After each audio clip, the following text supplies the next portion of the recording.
কাজের লোক লাগবে নাকি? কাজের লোক লাগবে? কাজের লোক লাগবে নাকি? কাজের লোক লাগবে? হ্যাঁ ভাই, তুমি কি কাজ খুঁজছো? হ্যাঁ মালিক।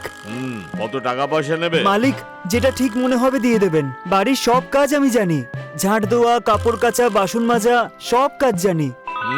তবে কিছু শর্ত আছে। কিরকম শর্ত মালিক? প্রথমটা, যদি কাজ করতে করতে বিরক্ত হয়ে কাজ ছেড়ে পালিয়ে যাও তাহলে মাইনে পাবে না। দ্বিতীয় শর্ত, যদি হঠাৎ কাজ ছেড়ে দাও তাহলে নিজের অর্ধেক গোঁফ আর অর্ধেক মাথা কামিয়ে যেতে হবে। তৃতীয় শর্ত, খাবার একবারই পাবে আর সেটা গাছের পাতায় দেওয়া হবে। কি আর করা যাবে, পরিস্থিতি এখন এতটাই খারাপ। এখানে একটা সময় খাবার আর কিছু টাকা তো পাওয়া যাবে, পরে নয় দেখা যাবে। কি ভাবছো, কাজ করতে রাজি? হ্যাঁ করব মালিক, করব। তাহলে এসো আমার সঙ্গে।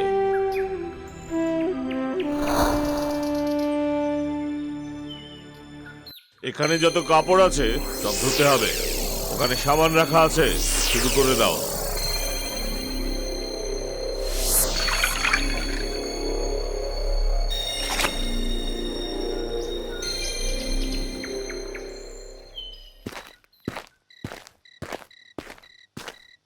কাপড় কেচে দিয়েছি মালিক। এক একটা কাজ এতক্ষণ ধরে করলে কি করে চলবে? দুপুর থেকে সন্ধে হয়ে গেল একটা কাজে। শিখে নেব মালিক। ঠিক আছে। মালিক, কিছু খাবার পাওয়া যাবে? মাটিতে গিয়ে বসে পড়ো, নিয়ে আসছি।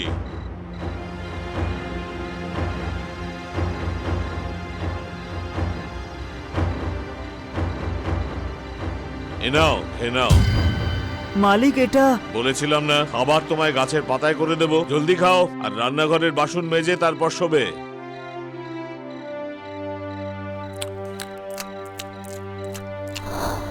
হে ভগবান, এই মালিক তো খুব নির্দয় দেখছি। এবার আর কি করা যাবে? কাজ ছেড়ে তো আর চলে যেতে পারবো না। হ্যাঁ?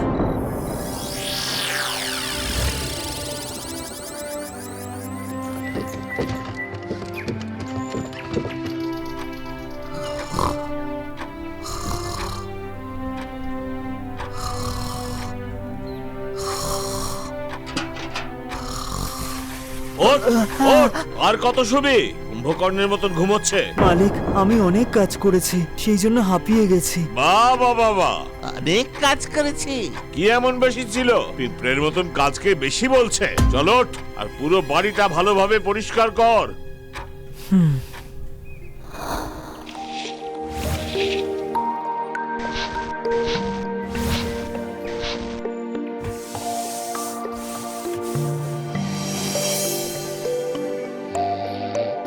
সব পরিষ্কার করে দিয়েছি মালিক। এত জলদি হয়ে গেল? তাহলে যা যা বাইরে বাগানে গিয়ে শুকনো পাতাগুলো তুলে ফেল, আর জঙ্গলে গিয়ে কিছু কাঠ কেটে নিয়ে আয়। হুম।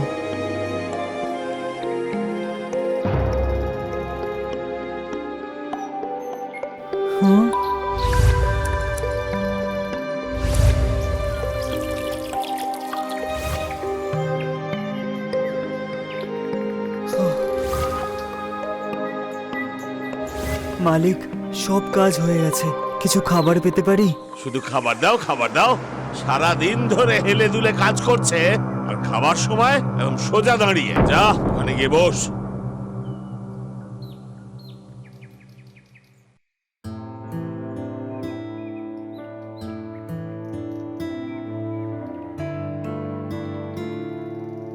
মালিক, আজকে কি একটু থালায় খাবার পেতে পারি না?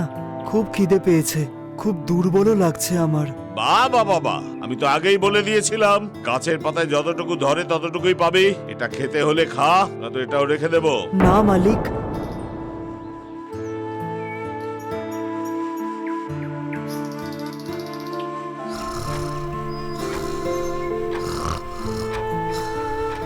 আরে ওঠ কুম্ভকর্ণ, যখনই দেখছি ঘুমোচ্ছে না তো খাচ্ছে। মালিক, সবে তো 6টা বাজে। তো কি সন্ধে 6টায় উঠবি নাকি?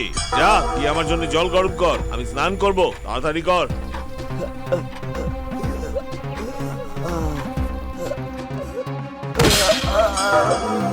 আরে এখনো ঘুম কাটেনি তোর? মালিক, আমার শরীরটা না খুব দুর্বল লাগছে।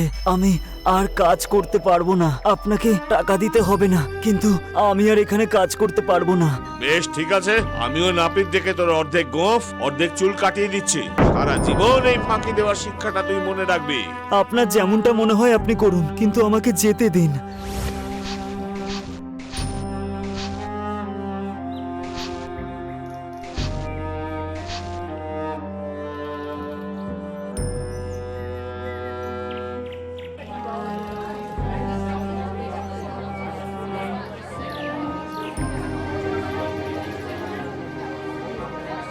আরে ভাই, দেখে তো মনে হচ্ছে এটা একটা নতুন ফ্যাশন।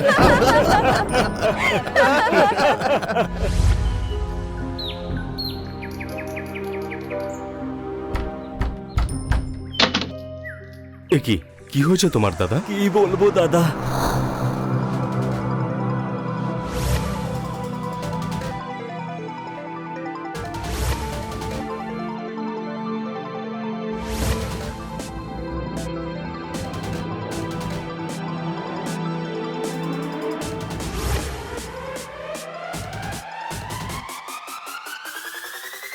তুমি বিশ্রাম করো দাদা, বাকি কাজ আমি গিয়ে করে আসছি। কাজের লোক লাগবে, কাজের লোক লাগবে নাকি? কাজের লোক রাখবে? আরে শোনো শোনো একটু, হ্যাঁ মালিক। কাজ করবে? সেটাই তো খুঁজছি আমি মালিক, বলুন কি কাজ করব? বাড়ির সব কাজ করতে হবে, আর হ্যাঁ কিছু শর্ত আছে। হ্যাঁ বলুন না মালিক। যদি তুমি কাজ দেখে বিরক্ত হয়ে কাজ ছেড়ে পালিয়ে যাও তাহলে মাইনে পাবে না। নিজের ইচ্ছেতে যদি কাজ ছেড়ে দাও তাহলে অর্ধেক মাথার অর্ধেক গোঁফ কামিয়ে ফেলতে হবে। আর খাবার শুধু একবারই পাবে, তাও গাছের পাতায় যতটুকু ধরে। মালিক আমি রাজি আছি, কিন্তু আমারও কিছু শর্ত আছে। শর্ত? কিরকম শর্ত? বিশেষ কিছু শর্ত আছে মালিক। বলো, শুনি সেই শর্ত। যদি আপনি নিজের ইচ্ছে আমাকে কাজ থেকে বের করে দেন তাহলে আপনি নিজের মাথার চুল আর গোঁফ কেটে ফেলবেন। আর যদি আমাকে কাজ থেকে বের করে দেন তাহলে পরের 3 মাসের বেতনও আপনি আমাকে দেবেন। আর একটা কথাও আছে, আমি রোজ গাছের পাতা ছিঁড়ে আনবো আর সেটার উপরেই খাবার রেখে খাবো। সেই পাতা ভরে খাবার দিতে হবে কিন্তু। আরে আমার কাছে কতদিন আর টিকবে? একে দিয়েও সব কাজ করিয়ে ভাগাবো। ঠিক আছে ঠিক আছে, চলো এখন। এই বাগানটা পরিষ্কার করতে হবে, চারা গাছগুলো সব পরিষ্কার করে দাও, তাড়াতাড়ি শুরু করো।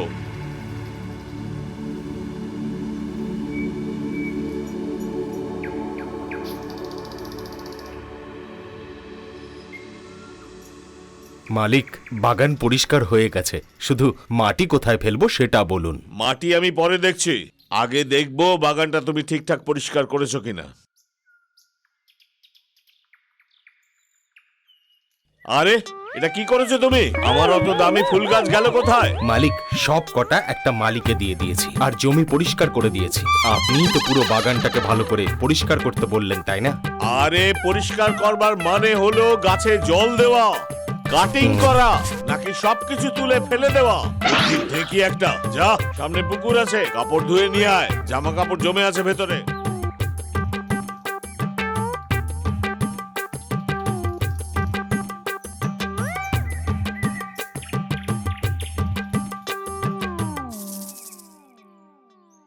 বলি কাপড় ধোয়া হলো?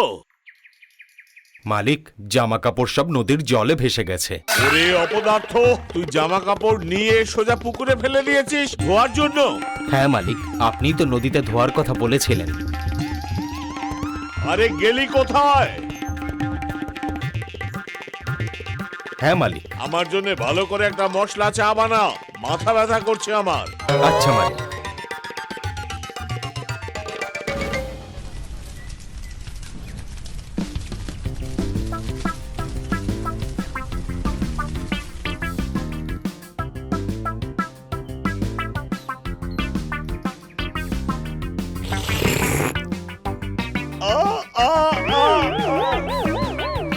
ওরে আমার মুখটা গেল, কি দিয়েছিস এর মধ্যে? মালিক, মশলা, গরম মশলা, মিক্স মশলা, ঝাল মশলাও দেওয়া। যা যা নিয়ে যা, অনেক চা খেয়ে ফেলেছি, যা। মালিক, আমার খাওয়ার সময় হয়ে গেছে, আমি আমার গাছের পাতাও নিয়ে এসেছি। এনেছিস? তোর কাজের ঠেলায় চোখে চড়ক গাছ দেখছি, এখন আবার খেতে চায়। এটা কি? এটা পুরো ভরে দিন মালিক, যেরকম আপনি বলেছিলেন, পাতাটা ভরে দেবেন।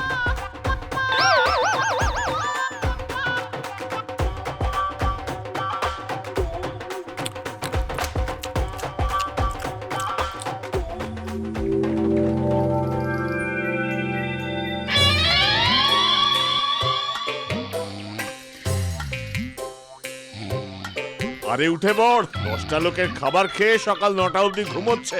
ওঠ, হ্যাঁ মালিক। আরে ওঠ আর বাড়ির কাজ কর।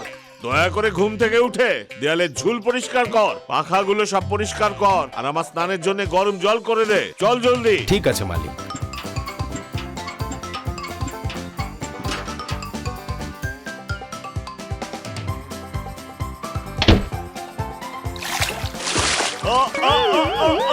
ওরে মাথা মোটা, জল ফোটাতে বলিনি, গা পুড়ে গেল আবার।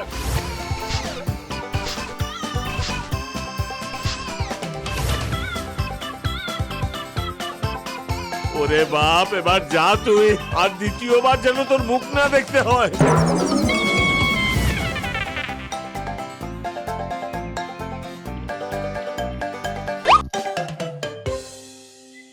ধৈর্য, শক্তি আর সহ্য ক্ষমতা ভীষণই প্রয়োজন দাদা, কিন্তু যে মানুষটাই অসৎ তাকে শিক্ষা তার পদ্ধতিতেই দেওয়া উচিত। আমি মনে হয় এমনটা কোনোদিনও করতে পারতাম না রতন। সেই জন্যই তো আমি আছি।